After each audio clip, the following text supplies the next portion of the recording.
यानंतर आता आपण थेट पुण्यात जाऊयात. ठाकरे गटाच्या नेत्या सुषमा अंधारे बोलतात. मला पुन्हा एकदा खूप शांतपणे हे मांडायचं आहे की पुणे हा एज्युकेशनल हब आहे.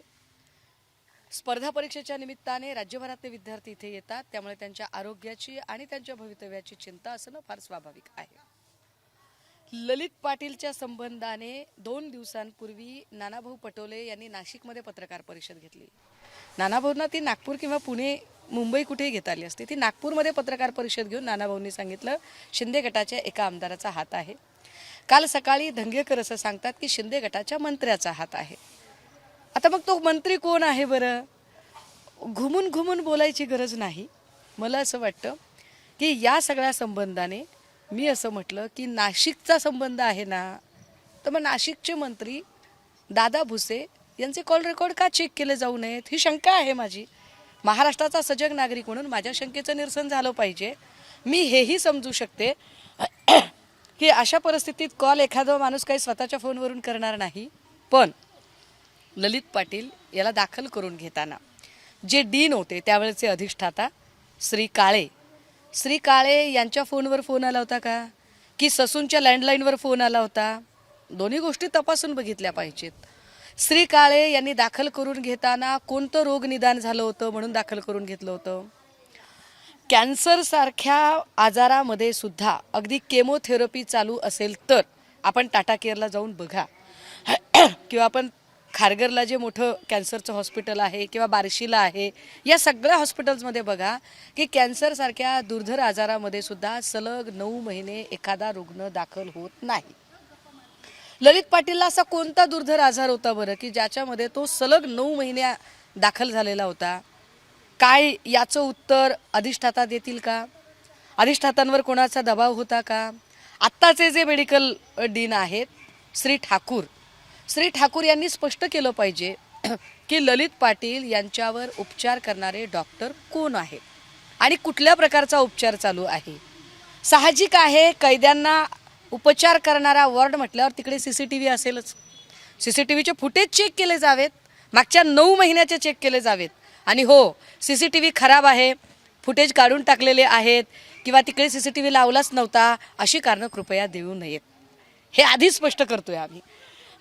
9 महिन्यात CCTVच्या निगराणीमध्ये त्याला काही इंजेक्शन्स दिली आहेत का, काही गोळ्या औषधं दिली आहेत का, त्याची खरंच तपासणी झाली आहे का, हे सगळं दिसलं पाहिजे, हे समोर आलं पाहिजे.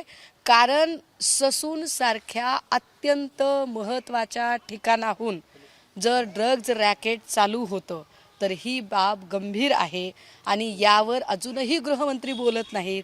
हे माझ्यासाठी अनाकलनीय आहे, चिंताजनक आहे. आणि होय, मी थेट मागणी करते की सन्मान्य गृहमंत्र्यांनी यावर बोललं पाहिजे.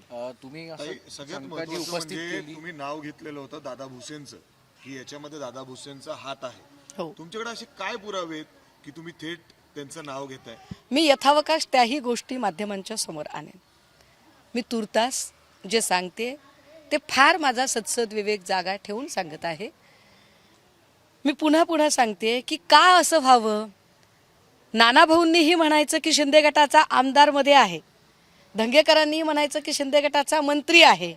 मी सांगते की नाशिकशी संबंधित गोष्ट आहे तर दादा भुसेंचे कॉल रेकॉर्ड चेक करा. याच्यात इतकं लागण्यासारखं काय आहे? उलट मला असं वाटतं की जर 3 लोक शिंदे गट आणि शिंदे गटाशी संबंधित लोकांचं नाव घेत असतील तर शिंदे गटाने सुद्धा स्वतःची प्रतिमा स्वच्छ आहे हे सांगण्यासाठी स्वतःहून गृहमंत्र्यांना आवाहन केलं पाहिजे. आणि गृहमंत्र्यांनी तितक्याच तत्परतेने, कारण सध्या महाराष्ट्रामध्ये आरोग्याचे 3-13-9-18 झालेले, तसेच ते गृहव्यवस्थेचे झालेले आहेत. आपण पाहिले काही महिन्यांपूर्वी इथे याच राज्यामध्ये गृहमंत्र्यांच्या पत्नीवरच स्पाईंग चालू होतं आणि स्वतः गृहमंत्र्यांनाच त्याची खबर बात नव्हती. आता तुम्ही सांगा, जर गृहमंत्र्यांची पत्नीच जिथे सुरक्षित नसेल तिथे माझ्यासारख्या माणसाच्या सुरक्षिततेचं काय बरं? त्यामुळे मी फक्त राजकारणासाठी म्हणून नाही, दादा भुसे यांना मी आयुष्यात एकदाही 1 to 1 भेटलेली सुद्धा नाही, मला काहीच कल्पना नाही. परंतु मी जो अभ्यास करते, माझी जेवढी तर्कशक्ती काम करते, त्यातनं मी काही प्रश्न उपस्थित केलेत आणि महाराष्ट्राची सजग नागरिक म्हणून प्रश्न उपस्थित करणं माझा अधिकार आहे. मी प्राध्यापिका आहे, मी UPSC MPSCला शिकवते. इथे UPSC MPSCचे विद्यार्थी आहेत, त्यांच्या भविष्याची मला चिंता आहे. मी प्रश्न उपस्थित केलेत, माझ्या शंकांचे निरसन त्यांनी करावं. ताई, तुम्ही शंका उपस्थित केली, मात्र दुसऱ्या बाजूला काल दादा भुसे यांनी अनेक माध्यमांशी बोलताना थेट असं सांगितलं होतं की माझे मोबाईल घेऊन जा, माझे मोबाईल तपासा. यावर काय मग ते जर हे मी पुन्हा पुन्हा सांगते की कुठलीही व्यक्ती फोन करताना एवढा साधा सेन्स पाळते. माझं हे म्हणणं आहे की अरे बाबा, त्या ज्यांनी दाखल करून घेतलं श्री काळे, जे आधी होते डीन होते, श्री काळे यांचे पण फोन रेकॉर्ड चेक करा. जे लँडलाईन आहे ससूनचं तेही चेक करा. श्री काळेच्या नंतर आले श्री ठाकूर यांच्याशीही एकदा बोला. श्री ठाकूर यांच्याकडून नेमकी काय लाईन ऑफ ट्रीटमेंट होती ती विचारून घ्या.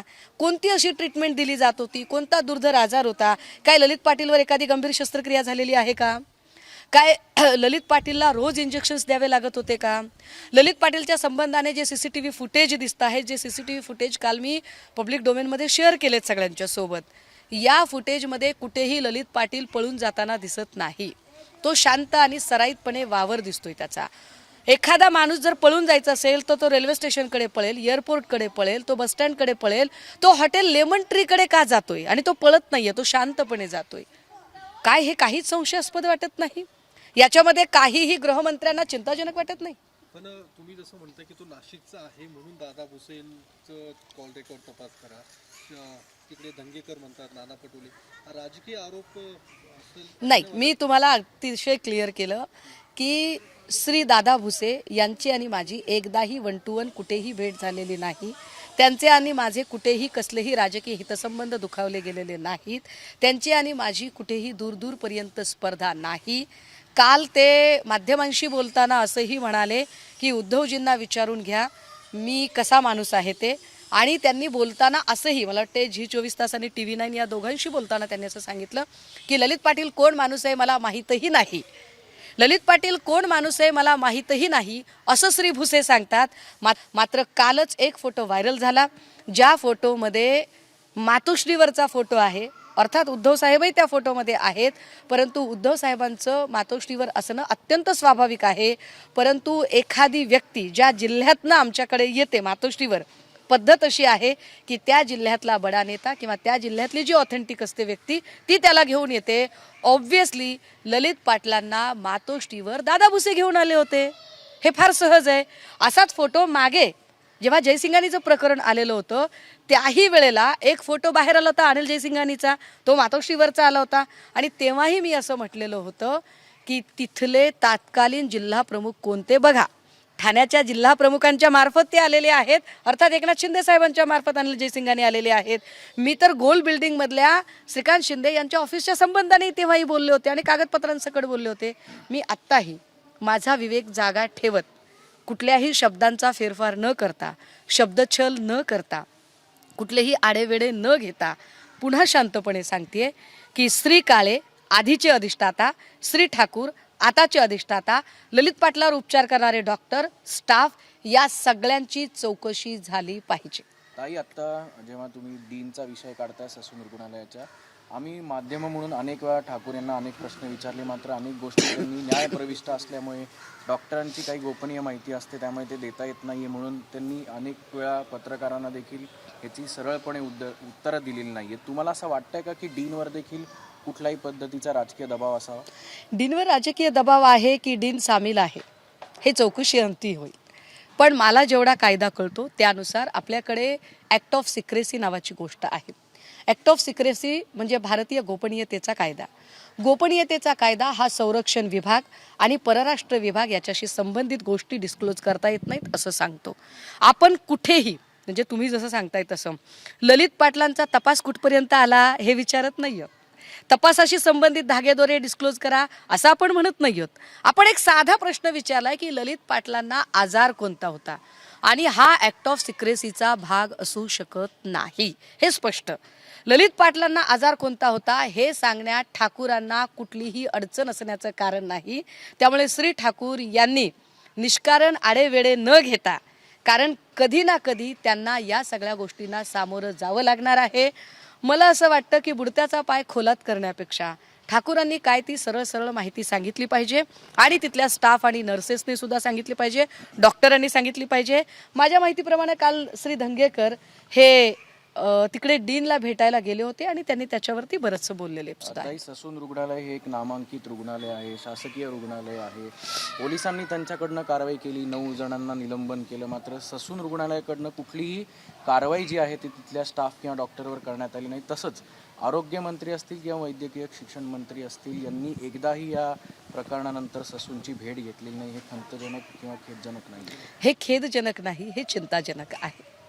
ज्या पद्धतीने एखाद्या महत्त्वाच्या व्यक्तीच्या संदर्भात त्याच्या आरोग्याच्या संबंधात मेडिकल बुलेटिन जारी होतं, अगदी त्याच पद्धतीने जर एखादा आरोपी तिकडे असेल तर मेडिकल प्लस गृह खात्याचं सुद्धा बुलेटिन जारी झालं पाहिजे आणि गृह खात्याने त्यावर विस्तृत अशी प्रेस कॉन्फरन्स घेऊन माहिती दिली पाहिजे.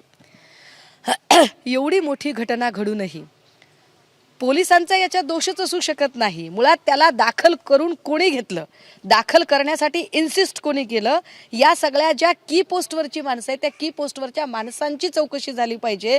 आणि ज्या पद्धतीने नाहक पोलिसांचं निलंबन केलं जातंय, मग असे निलंबन ससूनमधल्या कर्मचाऱ्यांचे का होऊ नये? ससूनमधल्या डीनला अशी विचारणा का होऊ नये? ससूनमधल्या डीनला सुद्धा कारणे दाखवायची नोटीस पाठवली गेली पाहिजे की 9 महिने कुठल्या कारणासाठी तुम्ही त्याला ॲडमिट करून घेतलं होतं, त्याचं कारण सांगितलं पाहिजे. त्यामुळे हे सगळंच गोलमाल आहे, गोडबंगाल आहे. माझी पुन्हा पुन्हा विनंती असेल, ना मला फडणवीस साहेबांच्या सोबत कुठलेही राजकीय आरोप प्रत्यारोपाचे खेळ खेळायचे आहेत, ना भुसेजींच्या सोबत. माझं सरळ साधं म्हणणं आहे, प्रश्न जर ड्रगचा असेल, एका रॅकेटचा असेल, हे शक्य आहे का की एखादा माणूस 200-300 कोटीचा कारखाना उभा करतो तो वरदहस्ताशिवाय? 9 महिने एखादा माणूस दवाखान्यात राहतो, तो राजकीय वरदहस्ताशिवाय राहतो? याच्यावर काहीच बोलणार नाही. 2016 सालची त्याची एक पोस्ट सापडते, ज्या पोस्टमध्ये हेमंत गोडसे त्याच्या घरी येत आहेत आणि तो सांगतोय की बाप्पाच्या दर्शनाला माझ्याकडे आज गोडसे साहेब आलेले आहेत. म्हणजे ही व्यक्ती कुणी साधी आसामी नाही आहे. ज्या व्यक्तीचा भाऊ नेपाळ, बाराबंकी, कुठून तुम्ही माणसं आता पकडून आणलेली आहेत, हे एकूण रॅकेट जर इथल्या तरुणाईला पोखरून काढणारं असेल, इथली तरुणाई जर ते अशा पद्धतीने बर्बाद करण्याचा जर कोणी प्रयत्न करत असेल, तर महाराष्ट्रातली सजग नागरिक म्हणून, कारण मी पॉलिटिकली करेक्ट असण्यापेक्षा सोशली करेक्ट असणं माझ्यासाठी जास्त महत्त्वाचं आहे. मी चळवळीतली कार्यकर्ती आहे, त्यामुळे मी या तरुणाईच्या भवितव्याची चिंता करत होय हे प्रश्न विचारते. Yes, okay.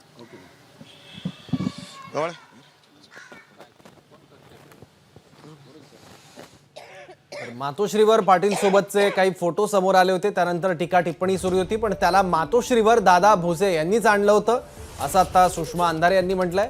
त्याचबरोबर ललित पाटीलला कुठला आजार होता असा खोचक सवाल देखील सुषमा अंधारे यांनी केला. आणि ससूनचे आजी माजी डीन, डॉक्टर्स आणि भुसेंची चौकशी करा अशी मागणीही अंधारे यांनी केलेली आहे. वास्तविक या सगळ्या प्रकरणात पोलिसांचा काहीही दोष नव्हता. विनाकारण पोलिसांना बळीचा बकरा बनवलं आणि निलंबन केलं असाही आरोप सुषमा अंधारे यांनी केला आहे. ललित पाटलांना मातोश्रीवर भुसेच घेऊन आले होते असाही आरोप सुषमा अंधारे यांनी केला. एबीपी माझा, उघडा डोळे बघा नीट.